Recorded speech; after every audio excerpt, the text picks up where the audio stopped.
Hello friends, welcome to Ali वेटनी wisdom. दोस्तों, स्वागत है आपका अली वेटनी विजडम में। बड़ी खुशी होती है ये देखकर कि कई सारे फार्मर्स और जो नए लोग पोल्ट्री में आ रहे हैं वो अपना फीड या तो खुद बना रहे हैं या बनाने की कोशिश कर रहे हैं। जो बिना गाइडेंस के फीड बनाते हैं, इधर उधर से फार्मूला ले लेते हैं, यूट्यूब से गाइडेंस लेते हैं, फ्री में सब इन्फॉर्मेशन को हासिल करके उसे प्रैक्टिकल करना चाहते हैं फीड बनाकर, वो लोग अच्छे खासे नुकसान उठाते हैं और उन्हें उठाने भी चाहिए। ठोकर खाकर ही इंसान सीखता है। लेकिन किसी जानकार को 10-5 हज़ार रुपए की कंसल्टेशन या फीस देना उन्हें गवारा नहीं होता है।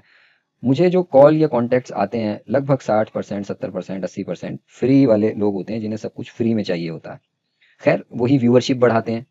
फ्री वाले लोग ही वीडियोस को मिलियन मिलियन व्यूज तक पहुंचाते हैं, और जो बिजनेस करना चाहते हैं या करते हैं वो फिर हर चीज़ को प्रॉपर वे से, प्रॉपर तरीके से कंसल्टेशन गाइडेंस के साथ आगे बढ़ाते हैं। गलतियां ही इंसान को सिखाती हैं आगे कि उसे किस चीज़ से बच के चलना है और कहाँ ठोकर नहीं खानी है। जब से मैंने प्रीमिक्स बनाना शुरू किया है और सेल करना शुरू किया है, करवाना शुरू किया है जिस कंपनी के साथ मैं जुड़ा हुआ हूँ, तब से बहुत सारी प्रॉब्लम्स पहले जो मैं फेस करता था फीड में, परफॉर्मेंस में, वो आनी बंद हो गई हैं। खैर, वो क्यों ऐसा हुआ है किसी और वीडियो में, किसी और उसमें मैं बात करूंगा। लेकिन बात यह है कहने वाली कि जो पोल्ट्री न्यूट्रिशन शुरू हुआ है, मतलब हिंदी भाषी जो प्रदेश हैं हमारे, या हिंदी में बोलने वाली जो वीडियोस हैं या हिंदी वाली वीडियोस में, पोल्ट्री न्यूट्रिशन को सबसे पहले मेरे ही चैनल ने शुरू किया। मेरी देखा देखी फिर और लोग भी आए जिन्हें न्यूट्रिशन के बारे में कुछ नहीं पता। मैं as a veterinarian, post graduate veterinarian हूँ, और एनिमल फिजियोलॉजी और न्यूट्रिशन में मैंने पोस्ट ग्रेजुएशन किया IVRI से। थियोरेटिकल नॉलेज के अलावा मैंने बोवियन कंपनी जो सुगुना की एक सिस्टर कंसर्न थी उसमें काम किया, और उसके बाद इंडिपेंडेंटली मैंने महाराष्ट्र वगैरह में, इन जगहों में काम किया। तो वहाँ से मुझे नॉलेज मिली, कई सारे बड़े दिग्गज न्यूट्रिशनिस्ट के संपर्क में रहा, उनसे सीखा। बाहर के कुछ बड़े न्यूट्रिशनिस्ट हैं, उनके संपर्क में रह के, रिसर्चेस पढ़ के, किताबें पढ़ के, जो भी थोड़ा बहुत मैंने सीखा, उसमें एक बात मेरी मतलब समझ में आई, वो ये है कि पोल्ट्री साइंस या पोल्ट्री फीड बनाना ये कोई तुक्का नहीं है, ये बहुत ही एलाइट साइंस है, बहुत ज़्यादा एलाइट साइंस है। जैसे ह्यूमन मेडिकल बढ़ रहा है या AI टेक्नोलॉजी बढ़ रही है, पोल्ट्री फीड की जो रिसर्चेज हैं वो भी उसी तरीके से बढ़ रही हैं। तो उसी सिलसिले में पोल्ट्री न्यूट्रिशन में जो पहले वीडियोस बनाई हैं उन्हीं को ध्यान में रखते हुए, ये फीड एनर्जी, जिसे मेटाबोलाइजेबल एनर्जी कहा जाता है, जब हम फीड बनाते हैं तो इसके बारे में सबसे पहले बात की जाती है। लेकिन ये बहुत इग्नोर टॉपिक है, तो सोचा आप लोगों को इसके मुतालिक फ्री में एजुकेट कराया जाए। जो लोग जुड़े हुए हैं, प्रीमिक्स हमसे लेते हैं, उन्हें हम फ्री कंसल्टेशन भी देते हैं। पहले चैरिटी में बहुत कुछ हम कर चुके हैं, लेकिन फ्री वाली चीज़ बहुत ज़्यादा चलती नहीं है, ना हम चला पाते हैं, ना ही सामने वाले को उससे कुछ हासिल होता है। लेकिन जो हमारे चैनल का उद्देश्य है कि मतलब नॉलेज को बांटना, लेकिन उस नॉलेज को प्रैक्टिकल कैसे करना है, ये एक अलग पहलू होता है। खैर, हम फीड एनर्जी के बारे में बात यहाँ पर करते हैं। देखिए, ये जो वीडियो है ये कोई ब्रीड स्पेसिफिक नहीं है। यहाँ पर जो एनर्जी का कंसेप्ट है वो पोल्ट्री न्यूट्रिशन में एक जैसा है। मतलब चाहे आप ब्रीडर्स का फीड बनाएं, कलर बर्ड्स का फीड बनाएं, लेयर्स का फीड बनाएं, ब्रॉयलर्स का फीड बनाएं, वो एक ही जैसा रहता है। एनर्जी अगर बैलेंस नहीं है फीड के अंदर तो कई सारे फेलियर देखने को मिलते हैं। आप थियोरेटिकली सॉफ्टवेयर के ऊपर, कागज़ के ऊपर एनर्जी को बैलेंस कर सकते हैं, अलग अलग इंग्रेडिएंट्स की एनर्जी आपको मिल जाएगी, इंटरनेट से मिल जाएगी, किताबों के अंदर मिल जाएगी। लेकिन वो पोल्ट्री बर्ड के अंदर जाकर कैसे रिएक्ट करेंगी चीज़ें, कैसे आपस में उनका तालमेल बैठेगा, और पोल्ट्री किस तरीके से उसे डाइजेस्ट करेगी, एनर्जी, उन सब चीज़ों का एक निचोड़ होता है, या ऊर्जा जिसे कहते हैं। समझे आप लोग? तो ये पहलू इतना आसान नहीं है कि फीड हमने बस ऐसे ही करके बना दिया। इस वीडियो को स्पॉन्सर किया है IMN पायरोफॉस के ब्रॉयलर और लेयर प्रीमिक्स ने। दोस्तों, ये जो प्रीमिक्स है ये हम बनाते हैं और सेल करते हैं। कुछ लोगों को लगता है कि मतलब पहले मैं फॉर्मुलेशंस देता था, लेकिन फॉर्मुलेशन फेल हो जाते हैं क्योंकि मार्केट में दवाइयाँ ठीक नहीं मिल पाती हैं, बहुत फ्रॉड होता है, हो रहा है, हम जानते हैं। तो इस वजह से फॉर्मुलेशन ना देके हमने डायरेक्ट प्रीमिक्स देना शुरू किया है। बहुत सारे फार्मर्स जुड़े हुए हैं और लगातार उन्हें अच्छे रिजल्ट्स मिल भी रहे हैं। जिन्हें हम प्रीमिक्स देते हैं उनके साथ कॉन्टिन्यूस टच में रहते हैं। कोई प्रॉब्लम आती है तो कंसल्टेशन उन्हें प्रोवाइड की जाती है, उनकी समस्या का समाधान किया जाता है। कहीं और से आप प्रीमिक्स लेते हैं, बहुत सारे लोग क्योंकि यूट्यूब पे भी ये बेचने लगे हैं, तो वो आपको, आपकी अगर आपके यहाँ बीमारी आती है, उन समस्याओं का समाधान आपको नहीं देंगे। और बहुत सारे ऐसे लोग भी हैं जो मतलब बेच रहे हैं और वो हमसे ही लेकर 1%, 1.4% लेकर आगे 5% बनाते हैं, 10% बनाते हैं और फिर सेल करते हैं। तो आप डायरेक्ट हमसे जुड़ सकते हैं और कंसल्टेशन इसमें कॉम्प्लीमेंट्री दी जाती है। तो पोल्ट्री फीड में एनर्जी का क्या रोल होता है उसके बारे में ये वीडियो है। जब भी हम पोल्ट्री को फीड कराते हैं, अपनी बर्ड्स को फीड कराते हैं, तो हमारे दो उद्देश्य होते हैं, दो पर्पस होते हैं। एक तो उस बर्ड का बॉडी मेंटेनेंस कि वो जिंदा रहे, ठीक है, और दूसरा उसका प्रोडक्शन। बॉडी मेंटेनेंस में उसकी इम्यूनिटी भी आ जाती है, उसकी heart, lung, kidney health, intestine health, उसके लेग्स, वो चल फिर रहा है, पानी पी रहा है, दाना उठा रहा है बर्ड, वो सब चीज़ें बॉडी मेंटेनेंस में आ जाती हैं। उसके बाद जो एनर्जी बचती है वो फिर उसके प्रोडक्शन में जाती है, जिससे मीट का प्रोडक्शन होता है और अंडों का प्रोडक्शन होता है। पोल्ट्री इन्हीं दो चीज़ों के लिए पाली जाती है, ठीक है। तो जो भी काम हो रहा है और जिस भी पर्पज़ के लिए हम पोल्ट्री पाल रहे हैं या फीड बना रहे हैं, उसमें एनर्जी उस फीड का एक अहम पार्ट, एक इम्पॉर्टेंट कंपोनेंट होता है। साथ साथ ये भी कहा जा सकता है कि इसे सबसे कम समझा गया है, क्योंकि इसका कोई फिजिकल एट्रीब्यूट नहीं है। एनर्जी को आप छू कर नहीं देख सकते हैं, ये महसूस की जाती है। जैसे आपने कभी गर्मी से कहीं से आते हैं, बैठ जाते हैं अपने घर में, तो आपको लगता है कि वीकनेस है बहुत, तो वीकनेस को नापा नहीं जा सकता है कि कितनी वीकनेस है। लेकिन आपने ग्लूकोज पिया, शिकंजी पी, सत्तू वगैरह, गुड़ का शरबत या कुछ भी पिया, वो पी के आपको थोड़ा सा अच्छा महसूस होता है, आपकी वीकनेस चली जाती है। तो ये जो एक पर्टिकुलर ये महसूस करने वाली जो बात है, महसूस कुरैशी जी हमारे एक बहुत अच्छे मित्र हैं, यूट्यूबर हैं, बहुत सेवा कर रहे हैं पोल्ट्री की, खासकर देसी पोल्ट्री की, तो उनका नाम बार बार आ रहा है। बहरहाल, तो ये जो मतलब फिजिकल एट्रीब्यूट इसका कोई नहीं होता, इसे हम छू कर नहीं देख सकते एनर्जी को।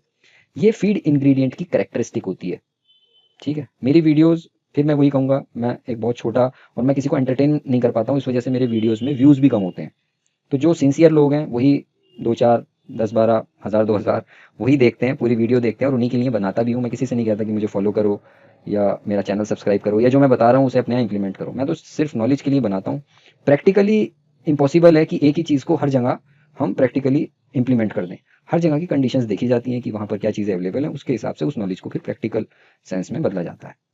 तो बेसिक्स ऑफ पोल्ट्री न्यूट्रिशन में ये बात इंपॉर्टेंट है कि एनर्जी की ये चीज़ पहलू हम समझें कि इसको नापा, मतलब ऐसे नहीं नाप सकते हैं, मतलब जैसे छू के प्रोटीन देख लेंगे या ऑयल को देख लेंगे कि ये ऑयल है, हम एनर्जी को नहीं देख सकते। लेकिन एनर्जी, ऊर्जा हर चीज़ के अंदर प्रेजेंट होती है। ऑयल के अंदर भी एनर्जी है, सोयाबीन की खल के अंदर, सोया डीओसी के अंदर भी एनर्जी है, मक्का के अंदर भी एनर्जी है, बाजरे के अंदर भी एनर्जी है। जो भी कुछ हम चीज़, तो जो भी कुछ हम इंग्रेडिएंट्स देते हैं उसके अंदर कुछ ना कुछ एनर्जी होती है। अब इस एनर्जी को जो डिफाइन किया जाता है, परिभाषित किया जाता है, वो ऐसे किया जाता है कि कोई भी काम करने की जो क्षमता होती है उसे एनर्जी कहा जाता है, the capacity to do work. ये सिंपल फिजिक्स की लैंग्वेज में या साइंस की लैंग्वेज में एनर्जी की डेफिनेशन है। अगर हम फूड या फीड की बात करें, मतलब फीड में कितनी एनर्जी है, तो ये बेसिकली जो एनर्जी आती है ये केमिकल एनर्जी होती है फूड के अंदर, जो स्टोर्ड रहती है केमिकल बॉन्ड्स के अंदर। फूड के अंदर मॉलिक्यूल्स होते हैं, जैसे मक्का है उसके अंदर कार्बोहाइड्रेट है, कार्बोहाइड्रेट मतलब स्टार्च है, स्टार्च ग्लूकोज का बना हुआ है, उस ग्लूकोज के अंदर उसके बॉन्ड्स में एनर्जी छुपी हुई है, जो बॉडी के अंदर जो मेटाबॉलिक रिएक्शंस होती हैं उसके जरिए से उस एनर्जी को निकाला जाता है। तो केमिकल बॉन्ड्स, फूड के केमिकल बॉन्ड्स में ये एनर्जी छुपी हुई होती है और शरीर की सेल्स इन्हें निकालती हैं। जब ये बॉन्ड्स टूटते हैं तो इनके अंदर से एनर्जी रिलीज होती है और वो पोल्ट्री बर्ड्स यूटिलाइज करती हैं। तो सिंपल शब्दों में अगर कहें तो एनर्जी हमें जीने के लिए, जीवित रहने के लिए बहुत ज़रूरी होती है। यहाँ पर एक ये डायग्राम बनाने की कोशिश की गई है। ये है सूरज, सन, ये अल्टीमेट सोर्स है एनर्जी का। यहाँ से जब ये लाइट आती है, सूरज की रोशनी आती है, उसकी किरणें आकर हरे पत्तों के ऊपर पड़ती हैं, तो यहाँ पर फोटोसिंथेसिस नामक एक प्रक्रिया होती है जिसे सब जानते हैं, 5th क्लास का बच्चा फोटोसिंथेसिस पढ़ता है। पेड़ अपना खाना इसके जरिए से बनाते हैं। कैसे बनाते हैं? कार्बन डाइऑक्साइड लेते हैं पेड़, पानी लेते हैं और इन दोनों चीज़ों से ग्लूकोज बनाते हैं, ग्लूकोज बनता है। और ये जो ग्लूकोज होता है ये फिर प्लांट स्टार्च की फॉर्म में, प्रोटीन की फॉर्म में, अमाइनो एसिड्स की फॉर्म में, फैट्स की फॉर्म में अपने अंदर संजो लेता है, मतलब उसे स्टोर कर लेता है। हर चीज़ बनती ग्लूकोज से ही है। भुट्टे के जो ये दाने हैं ये भी ग्लूकोज से बन रहे हैं, अमाइनो एसिड भी ग्लूकोज से बन रहे हैं। कैसे बन रहे हैं कि नाइट्रोजन एसिमिलेशन होता है इसके अंदर और ग्लूकोज से एनर्जी बनती है, उससे अमाइनो एसिड बनते हैं, अमाइनो एसिड से प्रोटीन बनते हैं, फैट भी ऐसे ही बनते हैं ग्लूकोज के मेटाबॉलिज्म से, और ये प्लांट के अंदर स्टोर हो जाते हैं। अल्टीमेटली जब हम इसे खाते हैं, प्लांट के इन चीज़ों को, प्रोटीन खाते हैं, फैट लेते हैं, स्टार्च लेते हैं, हमारी बॉडी के अंदर जाकर ये मॉलिक्यूल बनता है जिसे हम कहते हैं एटीपी। पोल्ट्री के अंदर भी यही बनता है, गाय भैंसों के अंदर भी यही बनता है, कॉकरोच, चींटी, केचुआ, सांप, बिच्छू, मगरमच्छ, मछली, सबके अंदर यही एक मॉलिक्यूल अल्टीमेट बनता है एटीपी का, और ये एटीपी एनर्जी प्रोवाइड करती है। तो ये तो बात हो गई कि एनर्जी आ कहाँ से रही है या आ कैसे रही है। अब इसका प्रैक्टिकल पार्ट देखते हैं। एनर्जी पोल्ट्री फीड का, या कहिए बैलेंस पोल्ट्री फीड का एक एसेंशियल पार्ट होती है। सबसे पहले पोल्ट्री फीड जब हम बनाते हैं तो उसकी एनर्जी को डिफाइन किया जाता है। एनर्जी की रिक्वायरमेंट्स देखी जाती हैं। हमारी जो बर्ड है, चूजा है, ब्रीडर है, लेयर बर्ड है, बत्तख है, क्वेल है, क्रॉयलर है, एफएफजी है, सोनाली है, आरआईआर, जो भी है, उसकी पर्टिकुलर एनर्जी की एक रिक्वायरमेंट होती है एक स्टेज के अंदर। और वो जो एनर्जी होती है, जैसा पहले बताया, वो इन न्यूट्रिएंट्स के जो मुर्गियां खाती हैं, carbohydrate, fat, fatty acid, protein, amino acid, इनके केमिकल बॉन्ड्स के अंदर ये एनर्जी छुपी हुई रहती है। जब उसे डाइजेस्ट किया जाता है इन न्यूट्रिएंट्स को, जैसे फिजिकल फीड इंग्रेडिएंट्स क्या है हमारे पास, मक्का है, बाजरा है, चावल है, DRB, सोया DOC, oil, mustard DOC, groundnut cake, MBM, ये सब चीज़ें फीड में डलती हैं ना। तो ये carbohydrate, fat, fatty acid, protein इन्हीं की तो बनी हुई होती है, मतलब इनमें बेसिकली यही न्यूट्रिएंट्स होते हैं। और ये जब डाइजेस्ट होता है तो ये पोल्ट्री को मतलब एनर्जी भी देता है और सब चीज़ें भी इसी फीड से जाती हैं। तो जब हम इन्हें इन कंपोनेंट्स को मिक्स करते हैं अलग अलग कॉम्पोजिशन में पोल्ट्री की रिक्वायरमेंट के हिसाब से, तो उसे ही बैलेंस पोल्ट्री फीड कहा जाता है। तो फीड एनर्जी को मेजर किस में करते हैं, कोई भी कंपोनेंट है, कुछ भी है, मार्केट से दूध लेने अगर आप जाएंगे तो उसके पास एक मेजरिंग सिलेंडर या नपाना होता है जिसके अंदर वो नाप कर दूध को देता है। ऐसे ही कपड़ा लेने जाएंगे, कोई तार वगैरह लेने जाएंगे तो वो आपको इंच टेप से नाप के तार देगा। तो हर चीज़ का एक मेजरिंग सिस्टम होता है। तो फीड की जो एनर्जी होती है उसका जो मेजरिंग सिस्टम है वो मेटाबोलाइजेबल एनर्जी होती है। मेटाबोलाइजेबल एनर्जी की फॉर्म में हम फीड की एनर्जी को नापते हैं। ये रिकमेंडेड न्यूट्रिएंट लेवल है वैंको 430 ब्रीडर का। तो starter, Grover, developer, pre breeder, breeder 1, breeder 2 और मेल के ये सबके अलग अलग न्यूट्रिएंट रिक्वायरमेंट है। अब यहाँ पर जो ये ME लिखा है ये मेटाबोलाइजेबल एनर्जी है। इसका मतलब crude protein, calcium available, phosphorus, sodium chloride, vitamin और भी चीज़ें बहुत सी होती हैं। तो सबसे पहले क्या नापा जाता है, सबसे पहले नापी जाती है मेटाबोलाइजेबल एनर्जी। तो कोई भी न्यूट्रिएंट रिक्वायरमेंट की टेबल होगी उसमें आपको मेटाबोलाइजेबल एनर्जी सबसे पहले दिखेगी और उसे पूरा करना हमारी सबसे ज़्यादा जिम्मेदारी होती है। लेकिन इस पार्ट को न्यूट्रिशन या फॉर्मुलेशन बनाने में बहुत बहुत बहुत इग्नोर किया जाता है। जब हम अभी आगे देखेंगे या और इससे रिलेटेड जब वीडियोस बनाएंगे तो हम आपको इसके बारे में बताएंगे। तो जो एनर्जी होती है फीड के अंदर, जो बर्ड्स के लिए जो फीड बनाते हैं उसे मेटाबोलाइजेबल एनर्जी की टर्म्स में हम डिनोट करते हैं। ये भी हाईलाइन की रिक्वायरमेंट है लेयर बर्ड की। पीक जो प्रोडक्शन होता है उस पर मेटाबोलाइजेबल एनर्जी की रिक्वायरमेंट 2778 से 2921 किलो कैलोरी पर केजी के हिसाब से रहती है। फिर ये 2734 हो जाती है, फिर 2679 हो जाती है, फिर 2558 हो जाती है। जैसे जैसे फीड का इंटेक बढ़ता चला जाता है एनर्जी डेंसिटी कम होती चली जाती है। लेकिन 2778 का यहाँ मतलब है मेटाबोलाइजेबल एनर्जी जो किलो कैलोरी पर केजी में नापी जाती है। तो शुरुआत कैसे होती है, ये फीड है, मैश फीड है मान लीजिए। अब इस मैश फीड के अंदर कुछ एनर्जी है, अभी ये मुर्गी के पेट में नहीं गया है लेकिन बाहर हमें इसकी एनर्जी नापनी है कि इसके अंदर कितनी एनर्जी होगी। तो ग्रॉस एनर्जी इसे कहते हैं। जब तक इसे मतलब इसे एक मशीन होती है कैलोरीमीटर जिसे कहते हैं, इसके अंदर इस फीड को हम रख देंगे और ये इसे पूरी तरीके से जला देगा और जलाने के बाद जो भी हीट निकलेगी उस हीट को ये नापेगा और उस हीट को नापने के बाद यहाँ पर एक वैल्यू जनरेट हो जाती है। वो मानी जाती है कि ये इसकी ग्रॉस एनर्जी है, जो टोटल एनर्जी इसके अंदर थी वो बता देता है ये कैलोरीमीटर, बॉम्ब कैलोरीमीटर भी इसे कहते हैं। तो कैलोरीमीटर के जरिए से हम फीड का, और ये किसी भी चीज़ की एनर्जी बता सकता है, पत्तों की भी एनर्जी बता देगा, लकड़ी की एनर्जी भी बता देगा किसके अंदर, क्योंकि उस चीज़ को सिंपल जला के हीट में कन्वर्ट कर देता है। तो हमें फीड की एनर्जी इससे पता चल जाती है कि ग्रॉस एनर्जी इसके अंदर कितनी है। तो ग्रॉस एनर्जी सबसे पहले पता लगाई जाती है फीड की, वो इस मशीन से हम पता लगाते हैं। और इसे मेजर कैसे करते हैं, कैलोरी, जब कैपिटल C से CAL लिखा हो तो इसका मतलब 1000 कैलोरी, जब स्मॉल c से इसे लिखते हैं थोड़ा सा कंफ्यूजिंग है।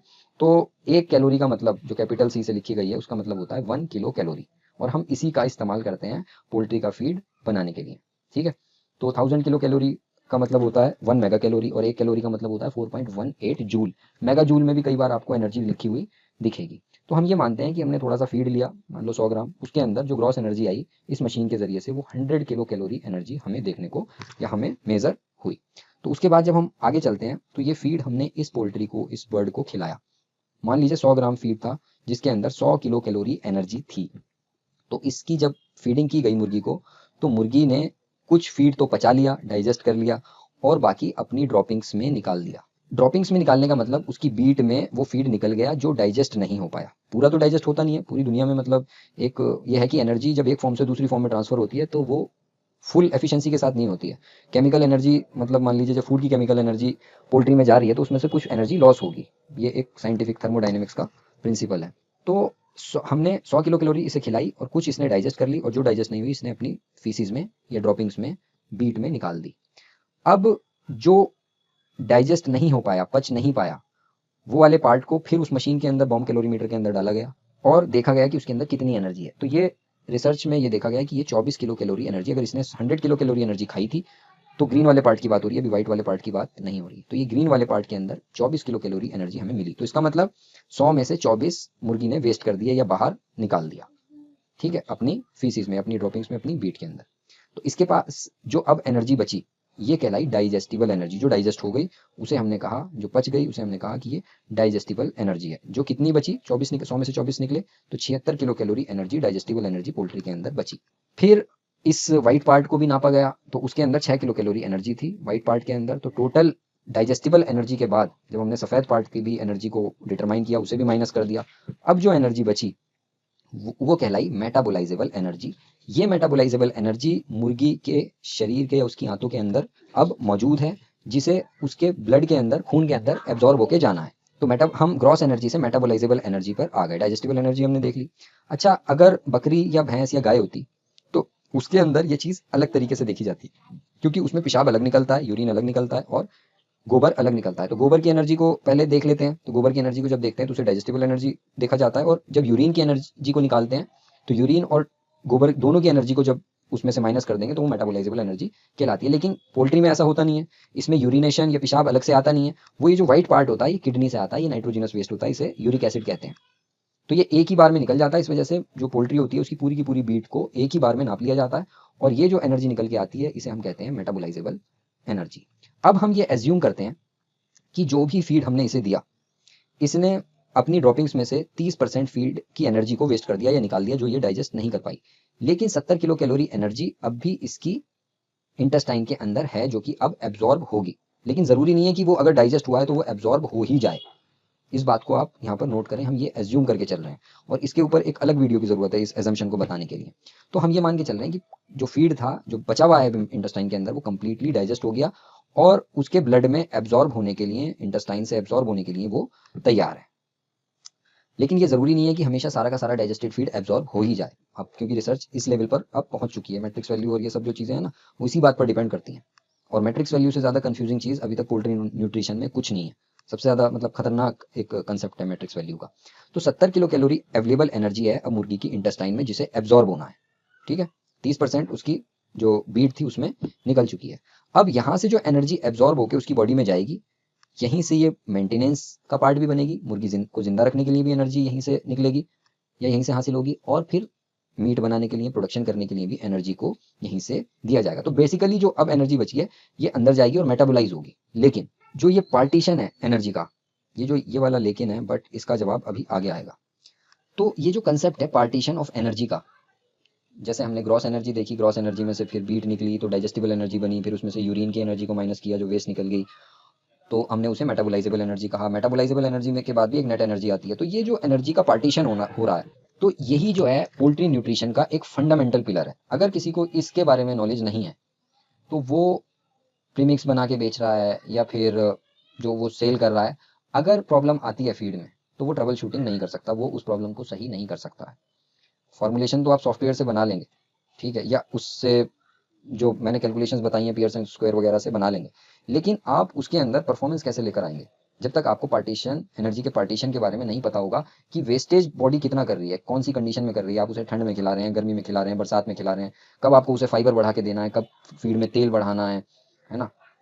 तो ये सब चीज़ें, कब प्रोटीन को कम करना है, कब डाइजेस्टिबल अमाइनो एसिड्स को बढ़ाना है, क्योंकि यहीं से शुरुआत होती है डाइजेशन की, मतलब पाचन तंत्र की, गट इंटीग्रिटी की, गट इन्फेक्शंस की, लिवर इश्यूज की, फीड एफिशिएंसी की, FCR, microbial balance, probiotics, enzyme, matrix values, और मतलब हर चीज़ यहीं से स्टार्ट होती है एनर्जी के कंपोनेंट से या एनर्जी के पॉइंट ऑफ व्यू से। और जब रिक्वायरमेंट बताई जाती है फीड की, तब भी एनर्जी सबसे ऊपर रहती है। तो कहने का मकसद यह है कि दुनिया में 32 लाख करोड़ रुपए का कारोबार है पोल्ट्री का।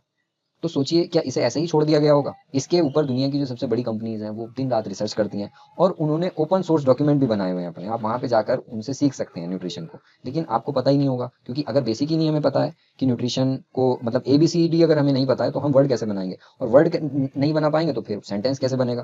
तो ये पार्टीशन ऑफ एनर्जी, और पार्टीशन ऑफ एनर्जी के बाद फिर हम मेटाबोलाइजेबल एनर्जी पर आ जाते हैं। मेटाबोलाइजेबल एनर्जी वो एनर्जी जो अभी भी मुर्गी की आंतों में जो फीड पड़ा हुआ है, उसकी बीट और उसके अंदर जो नाइट्रोजनस वेस्ट था, क्योंकि पेशाब अलग नहीं निकलता है, वो सब कुछ बीट में ही आ जाता है। तो वो निकालने के बाद जो एनर्जी अब उसकी आंतों में पड़ी हुई है उसे हम मेटाबोलाइजेबल एनर्जी कहते हैं। अब ये दो तरह से इसे नापा जाता है। नापने के उसमें दो फॉर्म्स में कई ये मिलती है। एक AME होती है, एपरेंट मेटाबोलाइजेबल एनर्जी, एक ट्रू मेटाबोलाइजेबल एनर्जी होती है। जो ट्रू मेटाबोलाइजेबल एनर्जी को समझ लेते हैं वो बहुत अच्छा फीड बना पाते हैं। लेकिन ट्रू मेटाबोलाइजेबल एनर्जी को समझने के लिए बर्ड की फिजियोलॉजी को समझना भी बहुत जरूरी है। वो किस स्टेज में है और उसका डेवलपमेंट कैसा हुआ है, चिक्स को आपने किस टाइप का दाना राशन दिया था।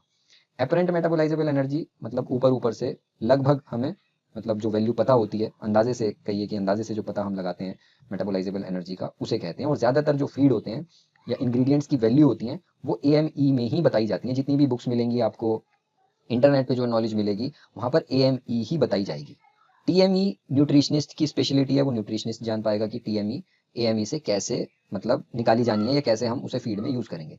इसे डिटरमाइन करना आसान होता है।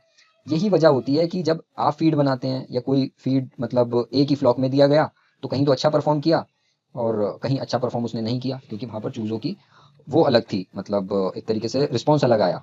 मान लीजिए आपने फीड बनाया और एक फीड में फाइबर ज़्यादा कर दिया और एक फीड में फाइबर कम है, तो जिसमें फाइबर ज़्यादा है उसमें इंटेस्टाइन का डेवलपमेंट फाइबर को डाइजेस्ट करने के हिसाब से हुआ होगा, तो उसका इंटेस्टाइन का वेट बढ़ जाएगा। एक के अंदर प्रोटीन अच्छा है, डाइजेस्टिबिलिटी अच्छी है, उसके अंदर जो एनर्जी का एक बहाव होगा या एनर्जी का जो कंपोनेंट होगा, इंटेस्टाइन का डेवलपमेंट हुआ होगा, वो कम फाइबर वाले फीड के लिए होगा। आपका प्री स्टार्टर बहुत अच्छा चल रहा है, स्टार्टर बहुत अच्छा चल रहा है, जैसे ही फिनिशर पे आया वो उसने अपना जो ग्रोथ रेट था, जो FCR का उसका रेशियो चल रहा था, वो उसने तोड़ दिया। तो ये कुछ डिफरेंसेस होते हैं, यही मैं मतलब बताने की कोशिश कर रहा हूँ कि सिर्फ सॉफ्टवेयर तो आपको बस कैलकुलेट करके देगा, या अगर सॉफ्टवेयर से आप बनाते हैं वो कैलकुलेट करेगा, आप ट्रबल शूटिंग नहीं कर सकते हैं उसमें। उसके लिए आपको फिर न्यूट्रिशन पढ़ना ही पड़ेगा। न्यूट्रिशन की बहुत सी किताबें हैं, मैं भी किताब में से ही देख के बता रहा हूँ, फिर जो मेरा एक्सपीरियंस है उसे आपके साथ शेयर कर रहा हूँ। मक्का है, मक्का के अंदर 3300 किलो कैलोरी मेटाबोलाइजेबल एनर्जी होती है। अगर आप किताब में देखेंगे तो किताब में भी आपको इसी फॉर्म में ये नजर आएगा, लेकिन मुर्गी बीट करती है, बीट करने के बाद कुछ एनर्जी अपनी वेस्ट कर देती है ग्रॉस एनर्जी में से, वो हम मेटाबोलाइजेबल एनर्जी कहते हैं, जैसे हमने पहले देखा। तो मेयर सर्टेनली है 3300 किलो कैलोरी पर केजी ऑफ एनर्जी। लेकिन यहाँ पे अगर आप देखें, ये लीसन से लिया गया है, तो कॉर्न की अगर उसके अंदर 15% मॉइस्चर है तो AMEN, यहाँ पर AME दी गई है, TME नहीं दी गई है। तो जितनी भी बुक्स इवन स्टैंडर्ड बुक्स मिलेंगी वहाँ पर आपको एपरेंट मेटाबोलाइजेबल एनर्जी देखने को मिलेगी। 85% ड्राई मैटर, 15% मॉइस्चर है, तो 3313 किलो कैलोरी पर KG of energy will be present in 1 kg of mature मेज या कॉर्न। अब एक मक्का ये है और एक ये है, क्या दोनों के अंदर, यहाँ पे तो मक्का लिख दिया ना, क्या दोनों के अंदर सेम टाइप की एनर्जी होगी, सेम एनर्जी होगी या सेम न्यूट्रिएंट होंगे? एक आप देख रहे हैं कि इसका अंदर से इसे कीड़े खा गए, स्टार्च इसके अंदर का खा गए, खोखला कर दिया है इसे, टूटे हुए हैं ग्रेन्स, फंगस लगी हुई है, एक एक क्लीन मक्का है। अब जब आप मिलाएंगे और आपकी कुछ मक्का ऐसी है, मान लीजिए 15% भी अगर ऐसी मक्का है, तो वो एनर्जी को डाउनग्रेड ले आएगी। और आप फीड में DRB भी मिला दें, आपको देखने में ठीक लग रही है, लेकिन उसके अंदर उतनी एनर्जी नहीं है। लेकिन हम हर बार एनर्जी थोड़ी काउंट करेंगे, तो हम फिर फॉर्मुलेशन ऐसा बनाएंगे उसके अंदर इन चीज़ों को, जो दवाइयाँ होती हैं, जो प्रीमिक्स बनाया जाता है दवाइयों का, वो इन्हीं चीज़ों को ध्यान में रख के बनाया जाता है कि अगर थोड़ा बहुत 10-15% का एनर्जी का कम ज़्यादा हुआ या प्रोटीन का कम ज़्यादा हुआ 2-4% का, तो हम वो दवाइयों के जरिए से FCR को बिगड़ने ना दें और बर्ड को का जो परफॉर्मेंस है वो ना टूटे। तो यहाँ पर जाहिर सी बात है इसकी जो परफॉर्मेंस होगी वो और इसकी जो होगी उसमें काफ़ी फर्क होगा। तो जो सारी मेटाबोलाइजेबल एनर्जी है जो मुर्गी की आंतों में अभी पड़ी हुई है, अभी तक वो एब्जॉर्ब नहीं करवाई है हमने, उसमें से एब्जॉर्ब होते टाइम काफ़ी सारी जो एनर्जी होती है वो हीट बन जाती है, मतलब मुर्गी के अंदर गर्मी पैदा करती है, उसे हम हीट इंक्रीमेंट कहते हैं, वेस्ट हो जाती है। मेटाबोलाइजेबल एनर्जी में से भी काफ़ी एनर्जी हीट इंक्रीमेंट की फॉर्म में वेस्ट हो जाती है, उसे हम काउंट नहीं करते हैं। अब जो उसके अंदर पहुंच रही है वो 42 किलो कैलोरी एनर्जी ही सिर्फ पहुंच पा रही है। अब सोचिए आपने मक्का की जगह DRB मिला दिया, ठीक है, या राइस ब्रान मिला दिया, राइस पॉलिश मिला दिया, चावल मिला दिया, चावल की कनकी मिला दी, खराब क्वालिटी का MBM मिला दिया, फिश मील मिला दिया, DRB मिला, वो DDGS मिला दिया, या ऐसी चीजें मिला दी जिनकी एनर्जी वैल्यू आपको नहीं पता है, तो अब आपके फीड की प्रिडिक्शन जो है वो बिल्कुल खत्म हो जाएगी, डाउन हो जाएगी। नहीं आप उसे मतलब फीड को आपके कंट्रोल से बाहर चला जाएगा। तो हीट इंक्रीमेंट कितना हो रहा है, वो डाइजेस्ट होने के बाद अंदर एब्जॉर्ब होने में जो एनर्जी वेस्ट हो रही है उसे हम हीट इंक्रीमेंट कहते हैं। वो हीट इंक्रीमेंट इस बात पर डिपेंड करता है कि कौन से इंग्रेडिएंट यूज हुए हैं। जैसे मैंने बताया कि फाइबर है, ज़्यादा हीट इंक्रीमेंट होगा, और हीट इंक्रीमेंट बर्ड को सिर्फ गर्म ही तो करेगा और क्या करेगा। अब गर्मी के अंदर आप फाइबर रिच उसे डाइट देने लगे, है ना, राइस ब्रान मिला दें, DRB मिला दें बहुत ज़्यादा, तो बर्ड क्या करेगा, बर्ड उसको रिस्पॉन्ड इतना नहीं करेगा। तो उसके अंदर क्या पहुंचेगी, हो सकता है 42 किलो कैलोरी एनर्जी भी उसके अंदर ना पहुंचे, 35 ही पहुंच पाए, 38 पहुंच पाए, 30 पहुंच पाए। तो अब बर्ड के अंदर सिर्फ इतनी ही गई है एनर्जी। तो ये जो 42 किलो कैलोरी एनर्जी है ये बेसिकली नेट एनर्जी कहलाती है जो कि बर्ड अब यूज करेगी। तो ये 42 किलो कैलोरी एनर्जी ही हमारे लिए एक इंपॉर्टेंट पॉइंट होता है, क्योंकि इस नेट एनर्जी को बर्ड यूज करती है। किस लिए यूज करती है, अपना मेंटेनेंस के लिए यूज करेगी, अपनी बॉडी को मेंटेन करने के लिए। मेंटेन करने का क्या मतलब है, उसका दिल काम कर रहा है, आंतें काम कर रही हैं, उनके अंदर सेल्स हैं, उन्हें जिंदा रहने के लिए भी तो चाहिए ना कुछ एनर्जी। लीवर है, किडनी है, हार्ट है, ब्रेन है, खून बह रहा है, वो चल फिर रहा है, मान लो पानी पी रहा है चल के या फिर दाना खा रहा है, तो उन सब चीज़ों में एनर्जी फिर वेस्ट होती है। लेकिन इस 42 किलो कैलोरी एनर्जी में से कुछ एनर्जी मेंटेनेंस में चली जाती है, लेकिन इसकी जो एफिशिएंसी होती है इसे यूज़ करने की वो काफ़ी ज़्यादा होती है। 75% एफिशिएंसी के साथ मेंटेनेंस में एनर्जी यूज़ होती है।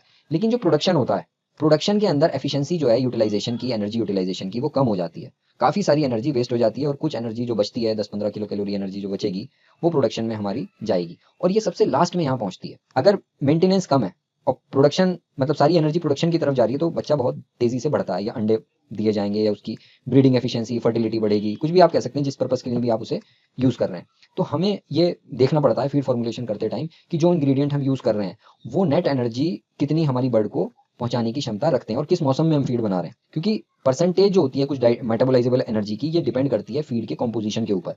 फाइबर कितना है, ऑयल कितना है, ऑयल के अंदर फ्री फैटी एसिड कितने हैं, पाम ऑयल यूज कर रहे हैं, सोया ऑयल यूज कर रहे हैं, टेलो यूज कर रहे हैं, फिश ऑयल यूज कर रहे हैं, हल्दी का तेल इस्तेमाल कर रहे हैं, सबकी एनर्जी की वैल्यूज अलग अलग होती हैं। या मान लीजिए आप प्रोटीन, हाई प्रोटीन का दाना बना रहे हैं, अब सर्दियों में तो ठीक है क्योंकि उसका हीट इंक्रीमेंट ज्यादा होता है। आपने देखा होगा कभी कभार, जैसे अंडे सर्दियों में ज्यादा खाए जाते हैं, क्यों खाए जाते हैं उबले हुए अंडे या वैसे, क्योंकि उनके अंदर से हीट इंक्रीमेंट होता है, वो जब डाइजेस्ट होता है प्रोटीन तो एनर्जी निकलती है बहुत ज्यादा, तो हीट इंक्रीमेंट प्रोटीन का 30% तक होता है। तो अगर उसे प्रोटीन दे रहे हैं तो हीट इंक्रीमेंट उसके अंदर ज्यादा होगा। तो ज्यादा प्रोटीन वाला दाना गर्मियों के अंदर प्रॉब्लम करता है। किसकी प्रॉब्लम करेगा? हीट स्ट्रोक की प्रॉब्लम करेगा, हीट स्ट्रेस की प्रॉब्लम करेगा, बैक मारेगा बच्चा, जबकि प्रोटीन ज्यादा दिया जा रहा है। कार्बोहाइड्रेट के अंदर कम रहता है, फैट्स के अंदर हीट इंक्रीमेंट बहुत कम रहता है। हीट इंक्रीमेंट का एक एडेड एडवांटेज होता है विंटर्स में। तो इसका प्रैक्टिकल रिलेवेंस ये है कि मान लीजिए ठंड के दौरान आपने बर्ड्स को रखा हुआ है और प्रॉपर हीटिंग अरेंजमेंट नहीं है, आपने गर्मी के लिए कोई संसाधन मुहैया नहीं कराए हैं और ठंड है फार्म के अंदर, तो जाहिर सी बात है अब वो अपने आप को गर्म करने के लिए ज़्यादा खाएगा, गर्म रखने के लिए। जब ज़्यादा खाएगा तो हीट इंक्रीमेंट होगा, जैसा अभी बताया मेटाबोलाइजेबल एनर्जी के बाद हीट इंक्रीमेंट होता है, उसे एब्जॉर्ब होने के टाइम में जो हीट निकलती है उसे हीट इंक्रीमेंट कहा जाता है। तो उससे वो अपने आप को गर्म रखेगा, जिससे एफसीआर बढ़ता है। अब 1 किलो का ब्रॉयलर है, 300 किलो कैलोरी एनर्जी उसे मेंटेनेंस के लिए और ग्रोथ के लिए 25 डिग्री सेल्सियस पर चाहिए होती है। अगर टेम्परेचर कम है, मेंटेनेंस की जो उसकी रिक्वायरमेंट है वो बढ़ जाएगी, क्योंकि उसकी बॉडी का टेम्परेचर भी उसे मेंटेन करना है, बॉडी की वर्किंग भी है।